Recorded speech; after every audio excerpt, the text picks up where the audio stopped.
नमस्कार दोस्तों, जय श्री राम। आज मैं आपसे ये पुस्तक है, एक पुनर्जन्म एक ध्रुव सत्य। ये पुस्तक मैं आज आपको दिखा रहा हूँ। ये पुरानी भी है काफ़ी, और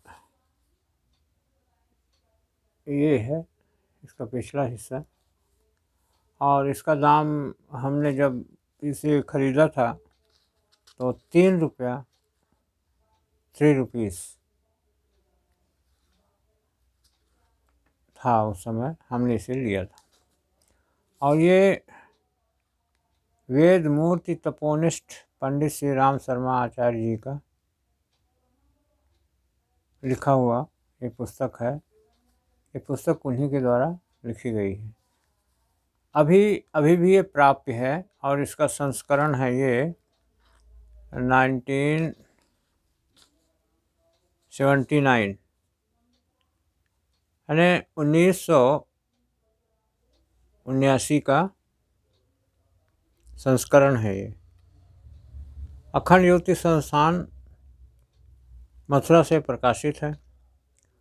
और ये कुल पेज इसमें 140 पेज की है ये। इसके पहले हमने एक और पुस्तक बताया था आपको, ये मरणोत्तर जीवन तथ्य और सत्य के नाम से। ये इसमें भी आप वही पाएंगे, लेकिन वो मोटी पुस्तक थी और ये पतली पुस्तक है, लेकिन इसमें भी तथ्यात्मक है, जो भी है तथ्य है। और पंडित श्री राम शर्मा जी आचार्य के द्वारा जो लिखित है ये। और इसमें इसमें क्या है कि जीवन हमारा ज्योतिष में आप देखते हैं अष्टम भाव मृत्यु का भाव है। मृत्यु भाव है, कुंडली में हम चेक करते हैं, देखते हैं तो मृत्यु भाव अष्टम भाव कहलाता है, तो उसी से रिलेटेड है। लेकिन इसे आपको गहराई से पढ़ना है, और छोटी पुस्तक है, लेकिन ये बहुत ही अति आवश्यक पुस्तक है। आपको मृत्यु के बाद जीवन समाप्त नहीं हो जाता, इसकी ओर ध्यान दिलाना है, जो कि हमारा भारतीय साहित्य, भारतीय संस्कृति, हिंदू संस्कृति का ये कहना है कि जीवन के बाद मृत्यु का आगमन, माने जीवन के बाद, एक्चुअली में वास्तव में कहा जाए तो मृत्यु के बाद पुनर्जन्म अवश्य है, और जीवन माने जीवन समाप्ति होती है तो फिर मृत्यु है। तो ये जीवन चक्र है जो कि घूमता है, और लेकिन साधनात्मक बल नहीं होता सभी लोगों के पास में, तो फिर उसी चक्र में घूमते रहते हैं।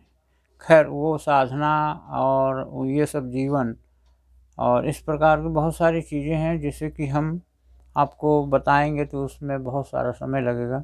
लेकिन ये हम आपको पुस्तक सीधा आपको पुस्तक बता रहे हैं। यदि हो सके तो आप इसे अवश्य पढ़िए।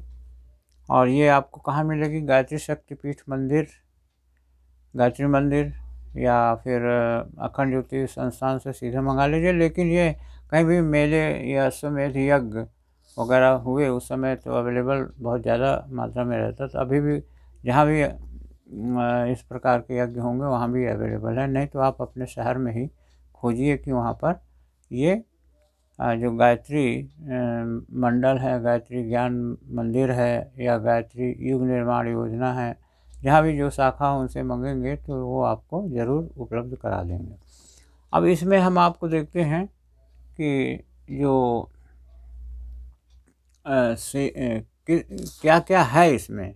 देखिए, मरणोत्तर जीवन, उसकी सच्चाई, जन्म मृत्यु मात्र स्थूल जगत की घटनाएं, जीवन सत्ता का चैतन्य स्वरूप, विदेशों में पुनर्जन्म की घटनाएं एवं मान्यताएं, जन्म मृत्यु का अविराम क्रम, जन्म जन्मांतर प्रगतियाँ, पतन के आधार, आत्मसत्ता के संकल्प एवं कर्म, पुनर्जन्म, पुनरावर्तन नहीं यात्रा का अलग चरण। ये 7 लेसन में इसमें उसको मरणोत्तर जीवन या पुनर्जन्म के बारे में विस्तृत व्याख्या है। तो इसमें स्टार्टिंग में ही एक छोटी सी क्लिप है, एक छोटी सी क्या बोलना चाहिए, छोटा एक पैराग्राफ है, उसे आप सुन लीजिए और उसको देखिए और उसके आधार पे अपने इस पुस्तक का भी अध्ययन आप करेंगे तो आपको इससे संबंधित बहुत सारी चीज़ें आपको समझ में आएंगी। फिर देखिए क्या लिखते हैं। फ्रांसीसी बालक जॉन लुई कार्दी एक 3 माह का था तभी अंग्रेजी बोलने लगा। अमेरिका का 2 वर्षीय बालक जेम्स सिदिम 6 विदेशी भाषाएं धड़ल्ले से बोल सकता था। इंग्लैंड के एक श्रमिक पुत्र जॉर्ज को 4 वर्ष की आयु में ही कठिनतम गणित का प्रश्न हल करने में 2 मिनट लगाते थे।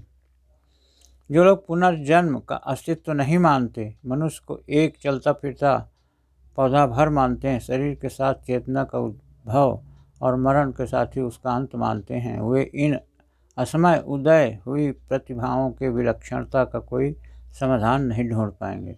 वृक्ष, वनस्पति, पशु पक्षी सभी अपने प्रकृति क्रम से बढ़ते हैं और उनकी प्रत्यक्ष अप्रत्यक्ष विशेषताएं समयानुसार उत्पन्न होती हैं।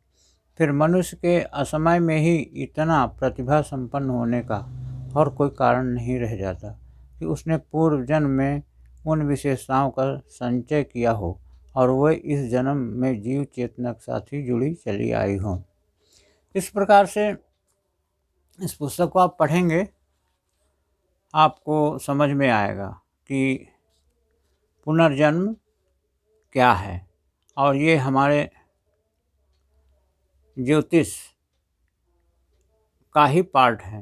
वैसे तो ज्योतिष हमारे भारतीय संस्कृति का एक आवश्यक पार्ट है। ज्योतिष को पंचम वेद भी कहा गया है।